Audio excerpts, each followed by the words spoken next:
अच्छा सुनिए ना, हमें पता करना चाहिए ना, यहाँ से सबसे पहली बस कितने बजे निकलती है? भैया यहाँ बसें चलती हैं, नावें नहीं। बैठिए ना। जी क्या मतलब?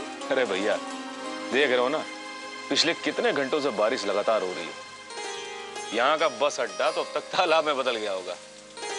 कोई भी बस वाला तब तक बस नहीं निकालेगा जब तक ये बारिश नहीं। अरे वाह, मैंने जो भगवान से मांगा था वो मुझे मिल गया। इसका मतलब आपने भगवान से ये मांगा था कि बारिश कभी ना रुके? नहीं, मैंने तो ये मांगा था कि आप दोनों हमारे साथ कुछ और दिन रुक जाए। मुझे आप लोगों के साथ रहना बहुत अच्छा लगता है। तुम्हारे साथ रहना भी हमें बहुत अच्छा लगता है, पर क्या करें, हमारा जाना बहुत जरूरी है। गुनगुन, ऐसे उदास नहीं होते। हम बहुत जल्द वापस आ जाएंगे, फिर आपके साथ ढेर सारे दिन बिताएंगे, ठीक है?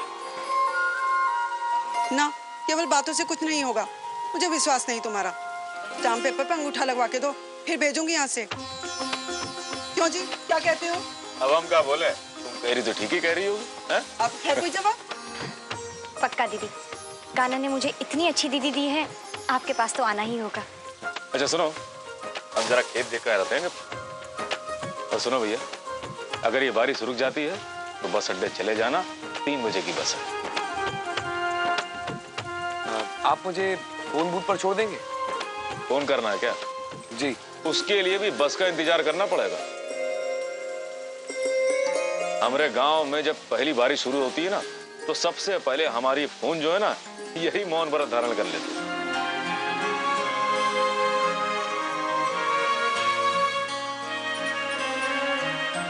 चलो गुनगुन, तुम्हें पाठशाला नहीं जाना है क्या? चलो। ये पाठशाला भी ना बस और टेलीफोन की तरह बंद क्यों नहीं हो जाती बारिश में? मुझे चाचा चाची के साथ वक्त बिताना है।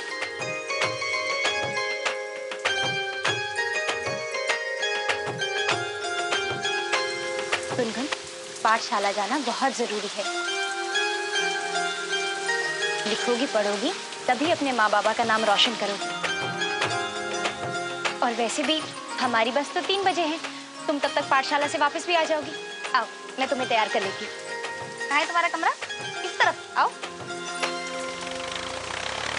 अरे रामलाल, अरे आ जाओ, एक कप चाय हो जाए। अरे नहीं भैया, हम जरा खेत जा रहे हैं, देख रहे हो बारिश कितना तेज हो रहा। मैं वहीं से आ रहा हूँ। अरे पानी नहीं भरा है, आ जाओ शांति से बैठ के चाय पी लो इधर। पक्का? हाँ पक्का पक्का, आ जाओ।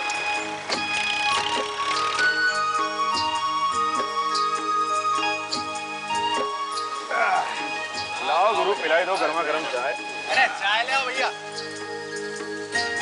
अरे भाई, आज का अखबार देखा किसी ने? क्यों, क्या हो गया भैया? धौलपुर में गड़ा सोना निकला हुआ का? अरे निकला नहीं, पर मिल सकता है।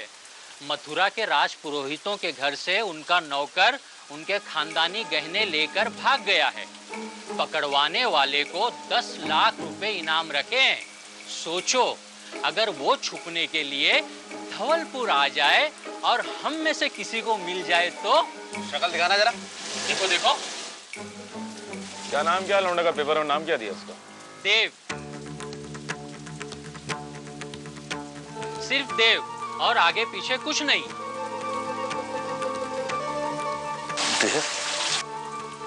जरा दिखाओ भैया।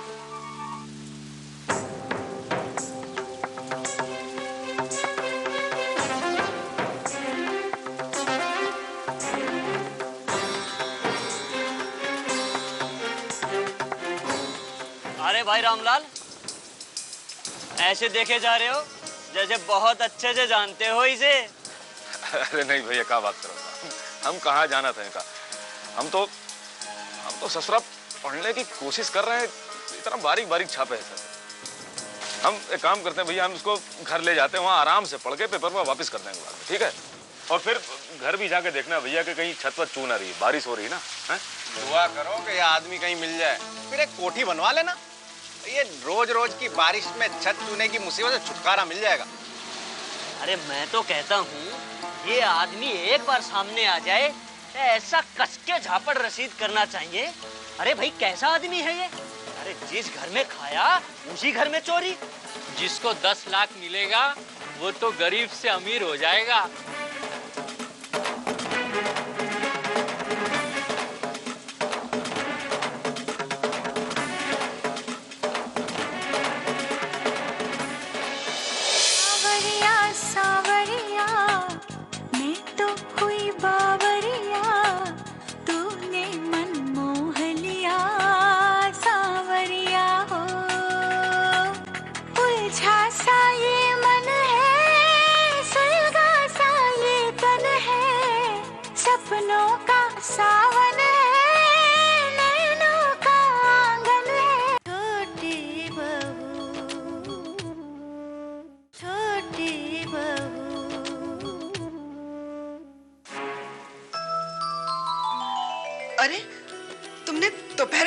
बना दिया राधिका?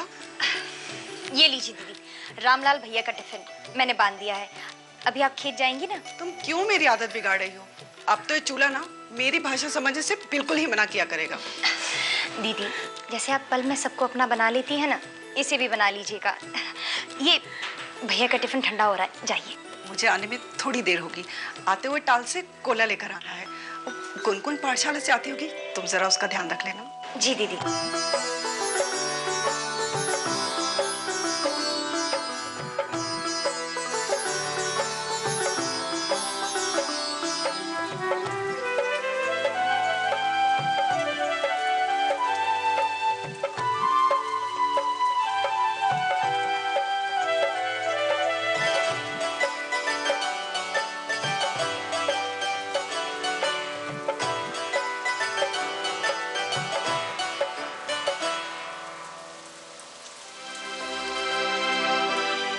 मेरे पिताजी?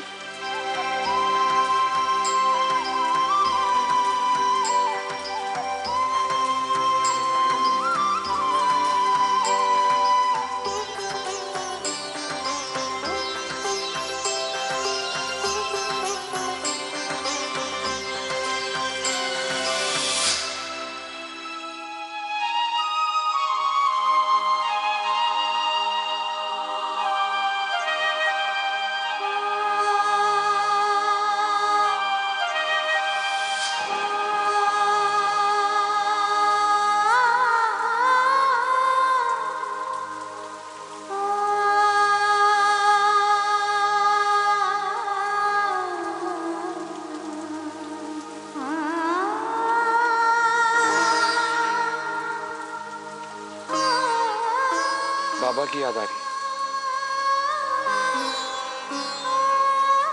मेरे बाबा ने मुझे एक पल में ही पराया बना दिया।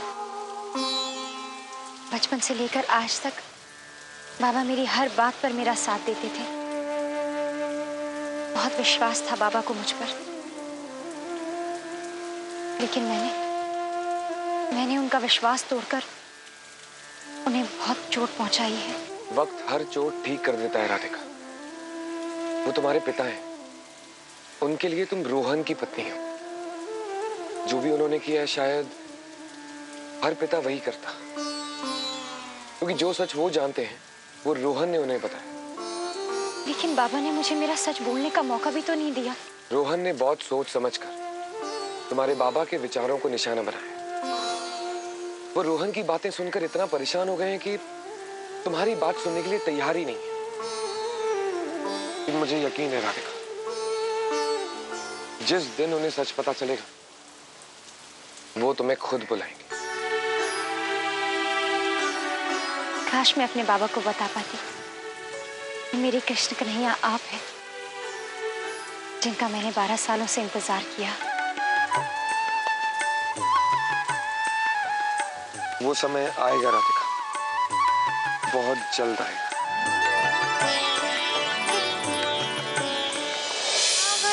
सावरिया मैं तो हुई बावरिया, तूने मन मोह लिया सावरिया हो। उलझा सा ये मन है, सुलगा सा ये तन है, छोटी बहू छोटी बहू।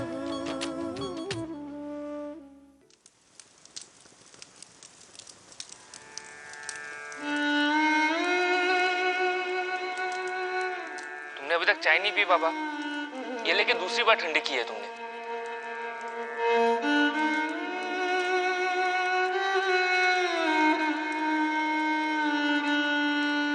बाबा, बाबा।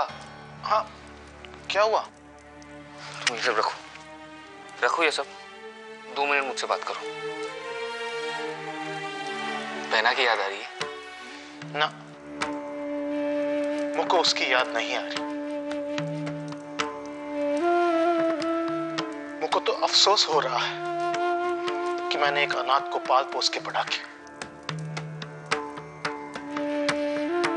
उस दिन को कोस रहा हूं जी दिन माँ को घर में लाया। तुमने कुछ गलत नहीं किया बाबा। वही किया जो तुम्हारे दिल ने ठीक समझा। बचपन से जानता हूं बहना को पापा, बहना कभी गलत नहीं हो सकती। तुम खुद ही सोचो ना पापा, बहना इतना बड़ा कदम क्यों उठाएगी? इंसान की मति फिरने में वक्त नहीं लगता है छेनू। वो एक अच्छी बेटी ना साबित हो पाई, ना बहू ना पत्नी। अरे पराये मर्द के साथ भाग के बहुत बड़ा पाप किया है उसने।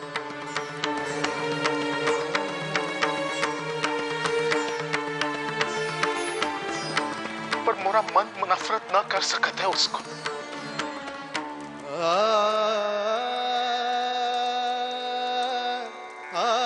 बामनी के 16 संस्कार मिले हैं उनको, पाप कैसे कर सकते? खाज गिरे काहे न कर सकत है? हाँ, दूध की धुली हुई ना है तोरी राधिका। और इस तरह टेसू बहाने से ना गलत सही ना हो जाएगा। बाबा को इस समय तो ताने मत मारो ना अम्मा। तू चुप कर, हट यहाँ से। ताने ना मार। और छेनू मुंह को ना समझा कि का सही और का गलत। तो से ज्यादा दुनिया देखी है मैंने। तुम लोगों को क्या पता कि गांव में औरतें का बात कर रही हैं? 10 लाख का इनाम रखा है वो राजपुरोहित लोगों ने देव बाबू पर।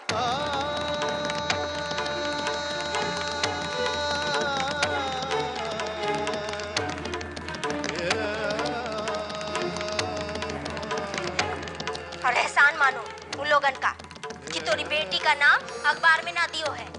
पता इतनी बदनामी होती कि चंदा का ब्याह में देव बाबू के साथ का किसी और के साथ भी ना कर पाती।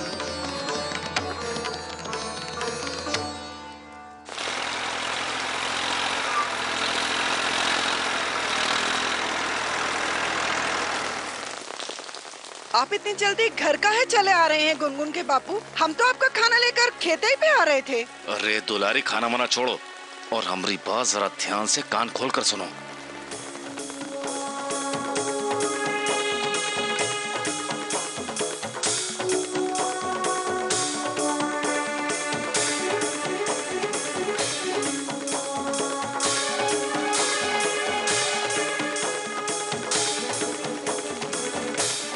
हमें तो गुनगुन की चिंता हो रही है गुनगुन के बापू। वो देव कहीं हमें नुकसान ना पहुंचाए।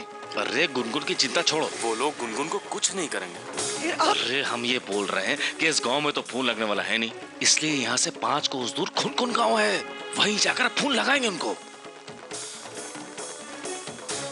हे दुलारी, उन दोनों के पास एक झोला था ना? हमें क्या पता, उसमें तो सिर्फ कुछ कपड़े थे। ये बात तुमको कैसे मालूम? गुनगुन से वो थैला गिर गया था तो सब सामान बाहर आ गया था, उसमें सिर्फ कपड़े थे, इसलिए हमें मालूम है। अरे मेरी प्यारी दुलारी, ये जो ससुरे चोर होते हैं ना, ये बड़े सातरे टाइप के होते हैं। चोरी का माल हमेशा साथ में लेकर नहीं घूमते हैं। पर शक्ल से वो लोग चोर तो नहीं लगते, देवता लगते हैं। देवता हो या ससुरे तानव हो, हमको तो बस 10 लाख रुपए से मतलब है। दुलारी एक काम करो, घर जाकर उन दोनों को रोक के रखो, क्योंकि ध्यान रखो दुलारी, ये बारिश अभी रुकने को है और वो लोग 3 बजे की बस से यहाँ से जरूर भागने की कोशिश करेंगे। तब तक हम फटाफट जाके फोन करके आ रहे हैं ना। और एक बात, कि इस बात की खबर किसी गांव वाले को नहीं होनी चाहिए, वरना खामखा सबको पैसे बांटने पड़ जाएंगे। बोलो, क्या बोलती हो? अब हम क्या बोले, आप जो बोलते हैं ठीक ही बोलते हैं। अब हम चलते हैं।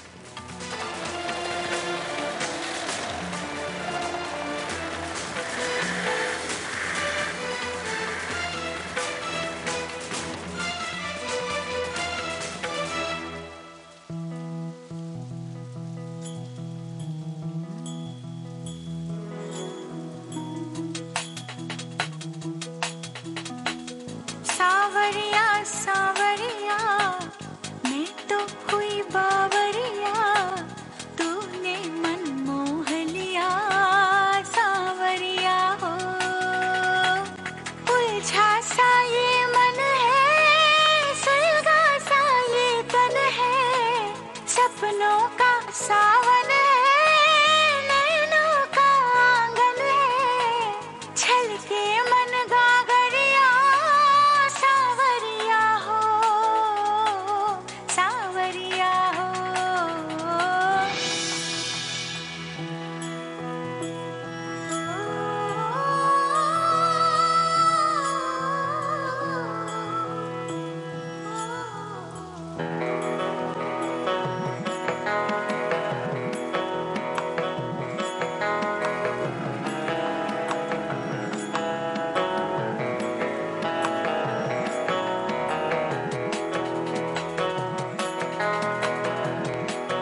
चलना नहीं है?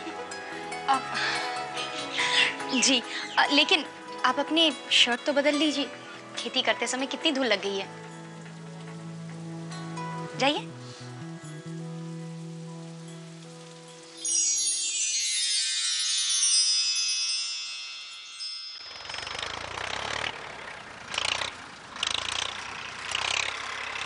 कल हाथ में 10 लाख रुपए, ये सारी चिंता खत्म।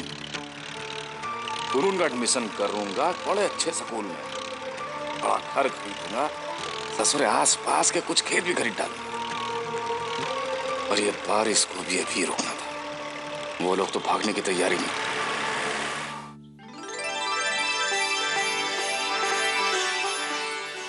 आज ऐसा लगता है जैसे जी भर के जी लिया हो। आपसे एक बात पूछूं? पूछो ना। क्या आप जिंदगी भर मुझे यूं ही चाहेंगे?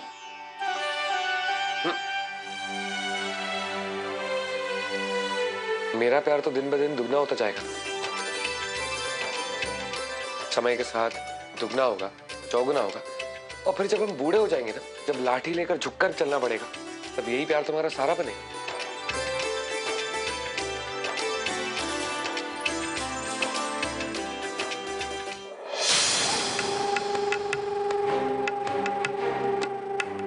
फिक्र मत करो, देव जरूर मिल जाएगा। शहर के हर अखबार में ये फोटो छपवा दी है, किसी ने तो देव को देखा होगा। वही तो। बोलो भला, 10 लाख रुपए कम थोड़ी ना होते हैं।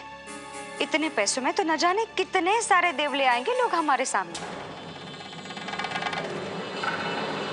ये ठाकुर जी, देव ने ये खबर पढ़ ली हो और सावधान हो गया हो, नहीं तो घोर विपदा आ जाएगी। जाओ किसी को मेरे लिए चाय बनाने के लिए कहो। जी।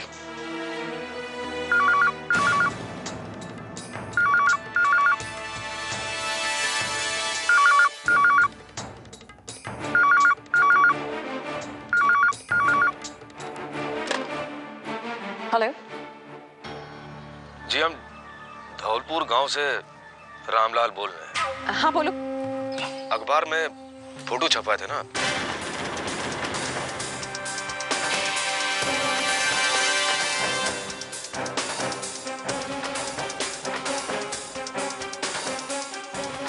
तुम्हारी खबर अगर सही हुई ना, तो तुम्हें इनाम जरूर मिलेगा।